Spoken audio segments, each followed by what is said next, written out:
यह एक बुरी तरह से टूटा हुआ विशाल बेयरिंग है। यह पेशावर की एक छोटी सी मरम्मत की वर्कशॉप है। आमतौर पर इस तरह अंदर और बाहर से टूटकर लगभग बिखर चुके बेयरिंग को दोबारा इस्तेमाल करना नामुमकिन माना जाता है और उसे नए बेयरिंग से बदलना पड़ता है। लेकिन इतने बड़े बेयरिंग स्थानीय बाजार में आसानी से मिलते भी नहीं है और अगर मिल जाए तो उनकी कीमत भी काफी ज्यादा होती है। फिर भी इस छोटी वर्कशॉप के उस्ताद ने इसे देखकर कहा, इसे बदलने की जरूरत नहीं है, इसे ठीक किया जा सकता है। उनके मुताबिक यह सिर्फ एक गंभीर दरार है, लेकिन मरम्मत संभव है और कुछ हजार रुपए खर्च करके इसे फिर से पहले जैसा बनाया जा सकता है। इसके बाद उस्ताद ने टूटी हुई जगह के अनुसार बाहरी रिंग को काटा, स्टील की गेंदों बॉल्स को बाहर निकाला और फिर ऐसी शानदार कारीगरी दिखाई कि जो बेयरिंग कबाड़ में बिकने लायक था वह फिर से बिल्कुल नया जैसा दिखाई देने लगा। अब सवाल यह है कि उन्होंने यह कैसे किया। सबसे पहले उन्होंने बाहरी रिंग के दोनों टूटे हुए हिस्सों को सही जगह पर जोड़कर उनके बीच एक पतली शिम लगाई ताकि घिसावट की भरपाई हो सके। फिर एक मजबूत क्लैंप की मदद से उसे कसकर पकड़ लिया। इसके बाद जोड़ वाली जगह पर वी ग्रूव बनाकर वेल्डिंग के लिए अधिक जगह तैयार की गई और वेल्डिंग शुरू की गई। इस प्रक्रिया से न केवल टूटी हुई जगह की मरम्मत हुई बल्कि बाहरी रिंग फिर से एक मजबूत हिस्से में बदल गई। अंदर की वेल्डिंग पूरी होने के बाद क्लैंप हटाकर बाहरी सतह और किनारों की भी वेल्डिंग की गई। देखने में यह काम आसान लगता है,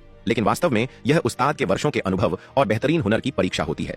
आखिर हाई स्ट्रेंथ स्टील से बने बेयरिंग की रिंग को इतनी मजबूती से जोड़ना कोई आसान काम नहीं है। अपनी शानदार कारीगरी से उन्होंने अंदर और बाहर दोनों टूटी हुई स्टील रिंगों की वेल्डिंग पूरी तरह खत्म कर दी। इसके बाद बेयरिंग को लेथ मशीन पर लगाया गया, जहां अगला और सबसे महत्वपूर्ण चरण शुरू हुआ। इस चरण में उभरी हुई वेल्डिंग को मशीनिंग करके पूरी तरह समतल किया गया ताकि बाहरी रिंग फिर से अपनी मूल चिकनी और गोलाकार सतह हासिल कर सके। मशीनिंग पूरी होने के बाद बॉल टेस्ट किया गया, जिसे यह सुनिश्चित किया गया कि सतह पूरी तरह चिकनी है और उसमें कोई भी खामी नहीं बची। फिर इसी तरीके से अंदरूनी रिंग की भी मशीनिंग और फिनिशिंग की गई। भविष्य में बेयरिंग सही तरीके से काम करे, इसलिए अंदरूनी सतह को बेहद बारीकी से पॉलिश किया गया ताकि रोलिंग ट्रैक में कोई ऊंच नीच न रहे और स्टील की गेंदों पर जरूरत से ज्यादा घिसावट न हो। उस्ताद की बेहतरीन कारीगरी के बाद अंदरूनी रिंग भी पूरी तरह तैयार हो गई। अब पूरी मरम्मत में सिर्फ आखिरी चरण बाकी था। वह आखिरी चरण था स्टील की गेंदों को दोबारा अंदर और बाहरी रिंग के बीच लगाकर पूरे बेयरिंग को फिर से असेंबल करना। बुरी तरह टूटा हुआ और कबाड़ बनने वाला यह विशाल बेयरिंग एक बार फिर बिल्कुल नए जैसा बन गया।